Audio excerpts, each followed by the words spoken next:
आज हम फिर आप सभी के लिए एक बहुत ही जीवनोपयोगी एवं शिक्षाप्रद कहानी लेकर के उपस्थित हुआ हूँ और आप लोगों से उम्मीद रखता हूँ कि पूरी कहानी को ध्यान से सुनेंगे और उससे जो भी शिक्षा मिलेगी अपने जीवन में अपना करके लाभ उठाएंगे।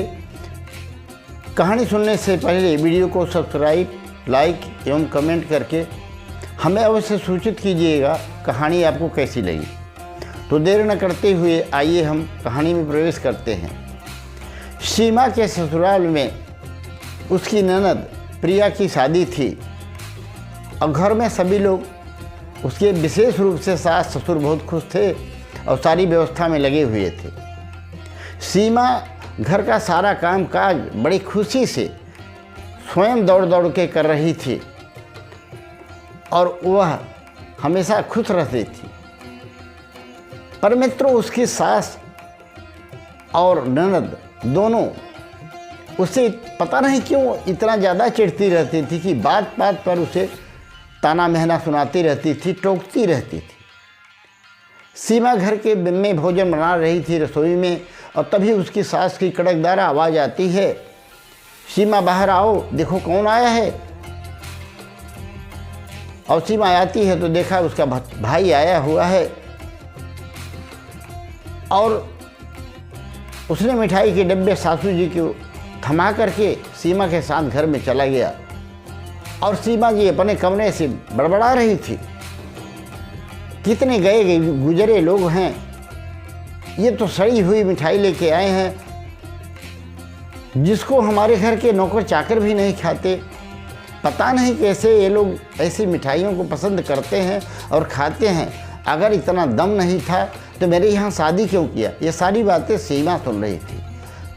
उसका भाई बगल में शौच के लिए चला गया था। सीमा को बड़ा तकलीफ हुआ।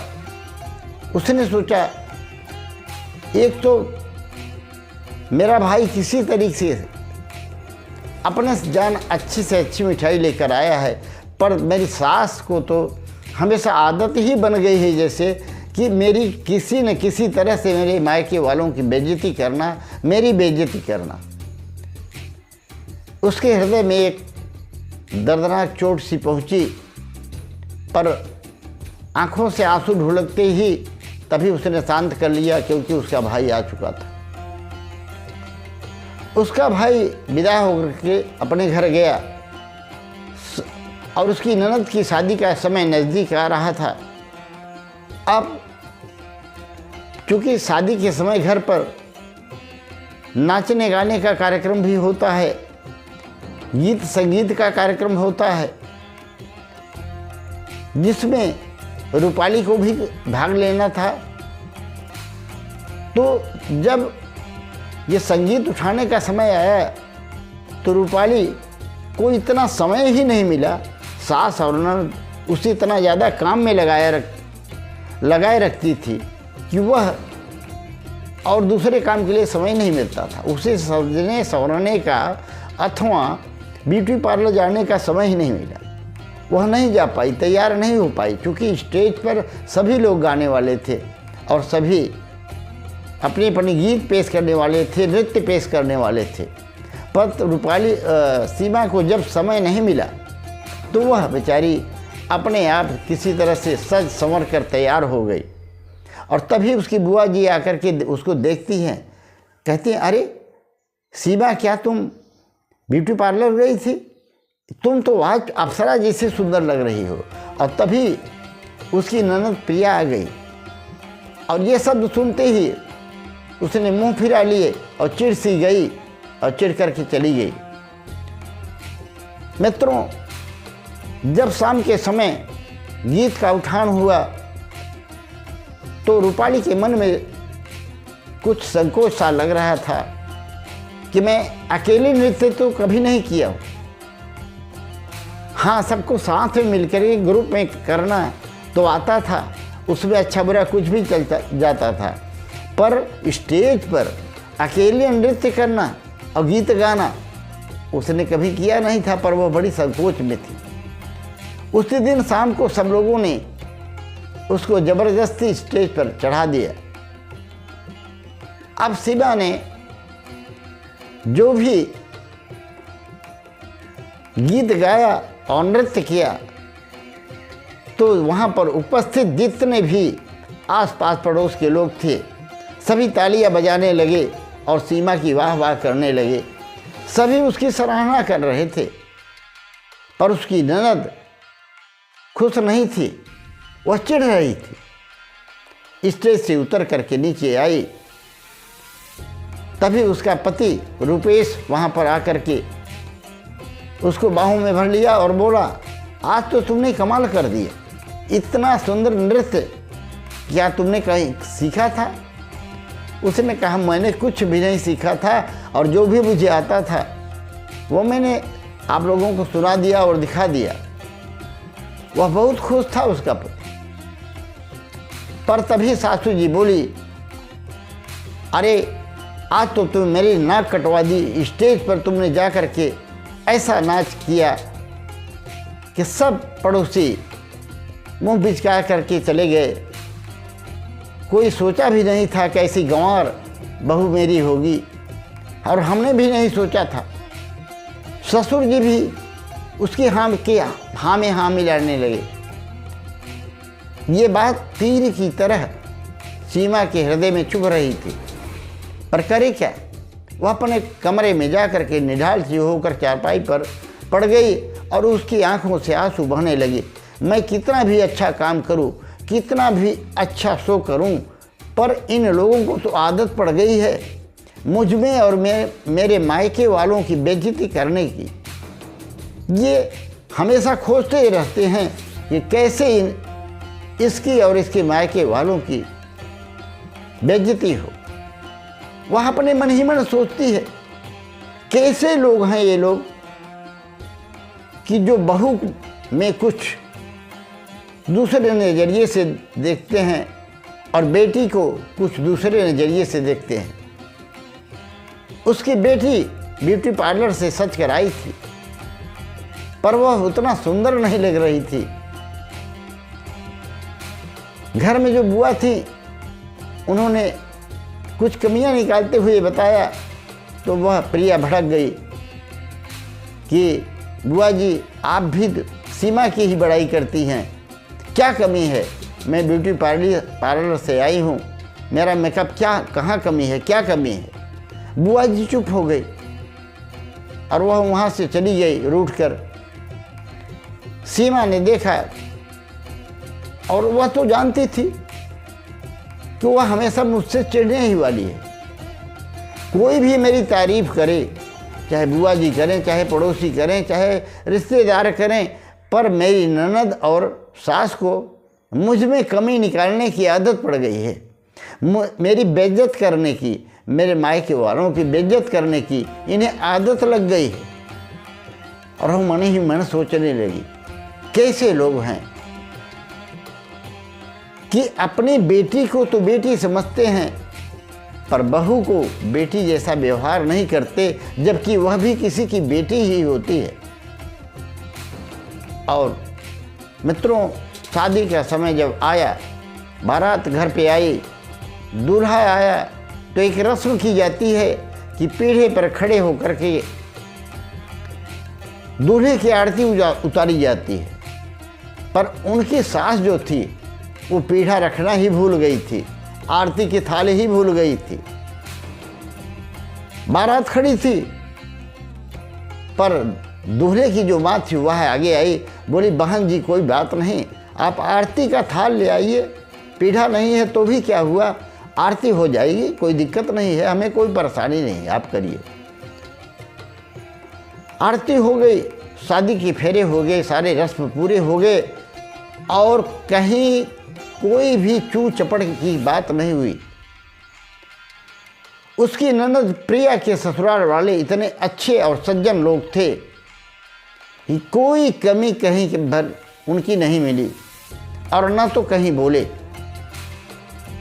खुशी से विदा करवा करके वो लोग अपने घर ले गए। इधर सीमा जो थी ये अपने घर में रहती थी उसका पति भी अपने माता पिता का संकोच करता था और जो भी वो बोलते थे वह चुपचाप सुन लेता था।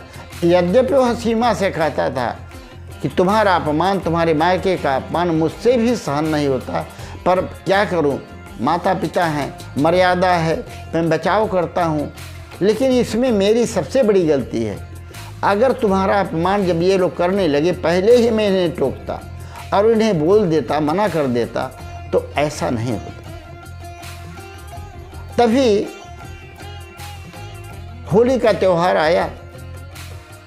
होली के त्यौहार पर उसका भाई फिर आया, जिसे बेइज्जत करके उसकी सासू माँ ने घर से भेजा। आज एक तगड़ी चोट पुनः सीमा के दिल में लगी थी।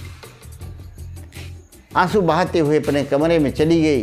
क्या करे, मजबूर थी।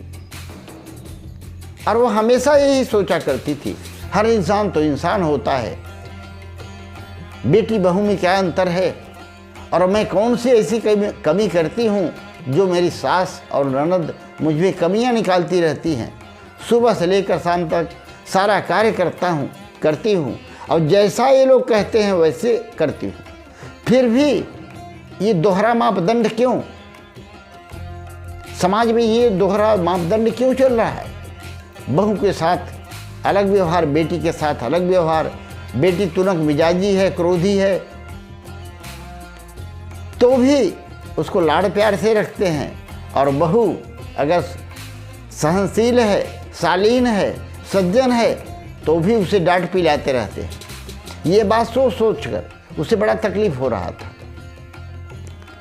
और करवा चौथ का समय आया तो एक बार उसकी ननद प्रिया की सास ने फ़ोन किया सीमा के पास कि सीमा, क्या तुम्हारे यहाँ ऐसा रिवाज है क्या कि करवा चौथ पर बहू अपने मायके में रहती है और वहाँ दामाद भी रुकता है? सीमा चौंक गई। उसने कहा, मैंने आज तक तो ये रिवाज नहीं सुना, अब कोई नया रिवाज बन गया हो तो मैं नहीं बता सकती, पर आंटी मैंने ऐसा रिवाज तो नहीं सुना, न मेरे मायके में है और न आज तक मैंने यहाँ देखा है। तो आंटी जी ने कहा, मैं भी यही जानती थी, पर आपकी सासू जी ने ऐसा कहा है, मैं क्या करूं? उसने कहा, आंटी जी देखिए, वाह आपकी और उनके अंदर की बात है, आप जैसा वो खुश रहें वैसा ही करिए, इसमें मैं कुछ नहीं करूँगी। उसने नमस्ते किया और फ़ोन काट करके रख दिया। और तभी उसने अपने मन में बनाया ये विचार कि मैं भी करवा चौथ पर अपने मायके जाऊंगी, पिताजी माताजी से भी मिलूंगी, भाई से मिलूंगी और करवा चौथ का व्रत करूंगी। और पहली करवा चौथ मेरी है तो मेरी माँ अच्छी तरह से व्रत का विधि विधान मुझे सिखा देगी और मैं अच्छी तरह से व्रत कर लूँगी। ये बात उसने अपने सासू से कहा, अपने पति से कहा, रुपेश से। तो रुपेश बोला, मुझे कोई आपत्ति नहीं है, माता पिता बोल दें तो आप जाना, मैं छोड़ाऊँगा तुम्हें। उसने कहा, आप फिर माता पिता की बात करते हैं, आप जानते नहीं हैं क्या, सासू माँ कभी भी मुझे जाने नहीं देगी, वो इजाज़त नहीं देगी। उसने कहा, नहीं मेरे माता पिता हैं, आज्ञा तो लेनी ही पड़ेगी। वो अपने ऑफिस में गया हुआ था और वहाँ से फ़ोन लगाया अपने मम्मी को कि सीमा अपने मायके जाना चाहती है करवा चौथ पर, माता जी आप क्या कहना चाहती हैं, उसे जाने दें, उसकी पहली करवा चौथ है, उसे जाने दें। वो तुरंत कर बोली, ये कौन सा रिवाज है, वो अपने मायके क्यों जाएगी, यहीं पे रह के करवा चौथ का व्रत करेगी और मैं उसे विधि विधान समझा दूंगी। ये बात उनके ससुर को पता चला, वो भी घर में बड़बड़ाते हुए आए और बोले, ऐसे घटिया लोग पता नहीं क्यों अपनी बेटी का ब्याह कर देते हैं बड़े लोगों के घर में, जब उन्हें देने की औकात नहीं होती है। क्या दिया है उन लोगों ने हमको, जगह जगह पर हमारी बेइज्जती करवा दी है, बारात गई थी तो उसका ठीक से स्वागत सत्कार नहीं कर पाए, दहेज में जो देना था वो भी नहीं दे पाए, बारात की विदाई ठीक से नहीं कर पाए, और जो गाड़ी हमने कहा था देने के लिए उसमें भी 1 लाख रुपया कम दिए। आज 1 लाख रुपया कम दिए, ये बात सुनते ही सीमा को बाण जैसा चोट हृदय में लगा, उसका दिल रो पड़ा कि अब मैंने बहुत सह लिया इन लोगों का, आज से निश्चय करती हूँ कि मैं अब अपने मायके की बेइज्जती बर्दाश्त नहीं करूँगी। उसने अपने पिताजी को फ़ोन लगाया और फ़ोन लगा करके उनसे पूछा कि पिताजी आप साफ साफ बताइए, क्या दहेज में आपने जो माना था वह पूरा दिया था कि नहीं पैसा, और आपने जो कार दी थी उसका पूरा पैसा अदा कर दिया है कि नहीं। अगर आप नहीं किए होंगे तो आज के बाद मैं उस कार में नहीं बैठूँगा। उधर से उसके पिताजी ने कहा कि देखो बेटा, मैंने सब कुछ दिया है, जो कुछ उन्होंने मांगा है उनके अनुसार मैंने सब कुछ दिया है। इधर से सीमा बोलती है तो कल आप आ जाइए और इसका निवारण कर लीजिए। मैं सुनते सुनते थक गई हूँ, मेरा बहुत ही अपमान हो रहा है, बेइज्जती हो रही है। उधर उसके पिताजी जो बिचौलिया शादी कराए थे, दोनों के रिश्तेदार थे, उनको लेकर के आए और जो उस समय इन्होंने मांगा था उसकी एक लिस्ट बिचौलिए ने तैयार करवा ली थी, और गाड़ी का 8 लाख रुपया पूरा का पूरा जो दिया था वह भी लिखवा लिया था, और सीमा के ससुर से हस्ताक्षर करवा लिया था। वो दोनों दूसरे दिन उनके घर आए और उनके सामने वो लिस्ट रखते हुए कहा कि बोलिए आपको हमने क्या नहीं दिया था, इस लिस्ट में सारा सामान लिखा हुआ है, आप क्यों इस तरह से बोलते हैं, क्यों दुर्व्यवहार करते हैं मेरे बेटे के साथ। उनकी बोलती बंद हो गई थी। पिताजी कह करके चले गए, और जब अपने घर गए कुछ देर के बाद सीमा ने फ़ोन लगाया तो पिताजी ने बता दिया, बेटी मैंने सारी बात साफ कर दी है, उन्हें बता दिया है कि अब मैं आपको जो कुछ कहा था मैंने सब कुछ दिया, और अब ये बर्दाश्त मैं नहीं कर सकता कि आप मेरे बेटे की दिन रात बेइज्जती करते रहें, अपमान करते रहें, उसे खरी खोटी सुनाते रहें, बात बात पर डांटते रहें। आखिर क्या हमने नहीं किया है। सीमा के ससुर उस दिन से शांत तो हुए, पर स्वभाव किसी का बदलता नहीं, और ये बात सीमा को कुरेद रही थी। समाज का कैसा प्रचलन है कि दहेज के लोभ में बहू को प्रताड़ित करते हैं। ऐसे भी लोग होते हैं, जबकि वो अपनी बेटी की शादी आती है तो वैसा बर्ताव और व्यवहार नहीं कर पाते, उन्हें ध्यान नहीं रहता। लेकिन जैसे ही बेटे की बात आती है, बेटे की शादी की बात आती है और बहू की बात आती है तो 1000 कमियां निकालते हैं। यह सोच कर बड़ी दुखी हो रही थी। तभी उसका पति आया और ऑफिस से आकर के उसके पास पहुंच गया और उससे कहा, आज तुम बड़ी दुखी दिखाई दे रही हो, क्या बात है। उसने सारी बात बताई और कहा, तुम तो जानते हो और तुम भी अपने माँ बाप के हाँ में जाते हो, और मैं तंग आ चुकी हूँ। यहाँ तक मेरा मन करता है कि मैं सुसाइड कर लूँ, पर मेरी ही बेइज्जती होगी। लोग कहेंगे किसका किसी से चक्कर चल रहा होगा इसलिए सुसाइड कर लिया। तुम लोगों की ज्यादतियों पर किसी का ध्यान नहीं जाएगा। तब उसका पति रुपेश बोलता है कि सीमा, मुझे भी इस बात का बड़ा दुख है और इसमें मेरी सबसे बड़ी गलती है, और मैं भी अब निश्चय कर लिया हूँ कि अब आपके साथ ये व्यवहार नहीं होने दूंगा, और मैं उन्हें साफ साफ बता दूंगा। रुपेश जाता है अपने माता पिता को स्पष्ट कह देता है कि आप लोगों को जो भी शिकायत हो सीमा की, वो मुझे से कहिए, मैं उससे ठीक कराऊंगा और पूरा कराने की कोशिश करूंगा, लेकिन उसको दिन रात टॉर्चर करने का काम आप लोग बंद कर दीजिए। अब माँ बाप दोनों की बोलती बंद हो चुकी थी और सीमा ये बात अपने कमरे से सुन रही थी।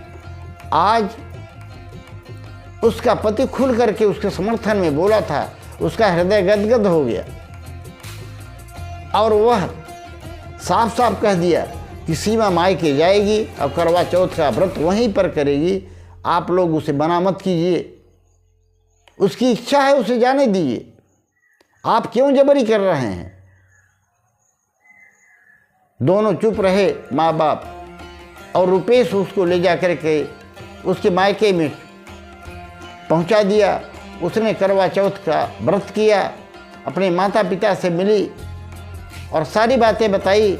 उसके माता पिता ने कहा, बेटी देखो, ये घर में छोटी मोटी बातें तो होती जाती रहती हैं, इस पर तुम ज़्यादा ध्यान मत दिया करो और अपने काम में रहा करो। तो शादी विवाह में, ससुराल में इस तरह की बातें आती जाती रहती हैं।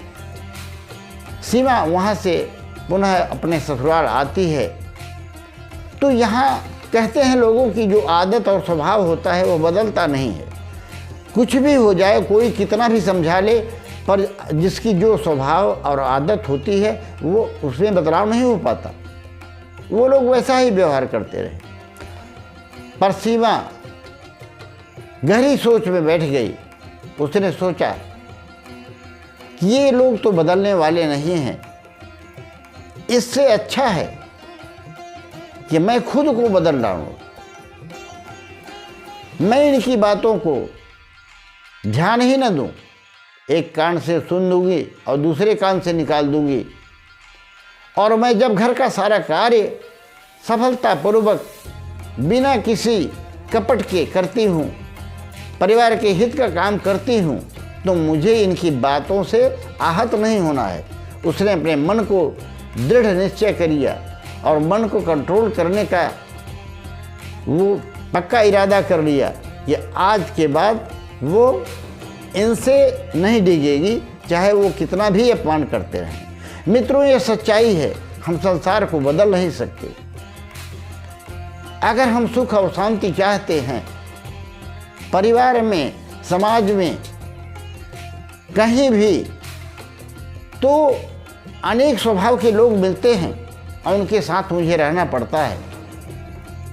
और कुछ लोग अच्छा व्यवहार करते हैं, कुछ लोग बुरा व्यवहार करते हैं, पर अगर हम सुख शांति से रहना चाहते हैं तो हमें बदलाव अपने आप में स्वयं करना होता है, जो सीमा ने निश्चय किया था। अब सीमा ने, जो उसका साल भर हुआ तो जो पेट में गर्भ था वह एक बहुत सुंदर बालक को जन्म देती है और उसका पति भी उसको मानने लगता है और उसके सास ससुर उसके पति के आगे बोल नहीं पाते, क्योंकि वो बेटा है। जब उनका बेटा उनके सामने बोलने लगता है तो वो लोग चुप हो जाते हैं। आज सीमा अपने घर में खुशहाली से रह रही है और अपने बेटे को लाड प्यार से पाल रही है। रुपेश भी उसका खूब ध्यान रखता है और सारी समस्या समाप्त हो गई है। आज सास ससुर उसका अपमान करने की हिम्मत नहीं कर पाते। मित्रों, वास्तव में चाहिए कि हम किसी का अपमान न करें। सास ससुर का बहू को अपमान नहीं करना चाहिए, पर अगर वो गलत कर रहे हैं, गलत व्यवहार कर रहे हैं, तो उसका विरोध अवश्य करना चाहिए। क्योंकि अगर गलत करने वाले का विरोध आप नहीं करोगे तो उसके कार्य और बढ़ते जाएंगे, उसका मन बढ़ता जाएगा, वह आप पर और दुराचार करता रहेगा। जो सीमा ने निश्चय किया और उसके पति ने उसका साथ दिया, उससे उसकी ज़िंदगी बदल गई और आज वह पूर्ण रूप से अपने ससुराल में खुशहाल है। मित्रों, आपको कहानी कैसी लगी कमेंट करके अवश्य बताइएगा। पिछले वीडियो में हमें अंतोष नाम के एक बिहार के गया जिले के व्यक्ति ने कमेंट में कहानी की सराहना की थी और थोड़ा सा सजेशन दिया था कि आवाज़ कम करके बोलें, उसमें म्यूजिक की आवाज़ ज़्यादा तेज होती है। और कुछ और लोग कमेंट किए थे जिनको मैं आगे बताऊंगा, क्योंकि वीडियो लंबा हो जाएगा। इसलिए आज आप लोगों से प्यार भरा राधे राधे, जय श्री कृष्ण।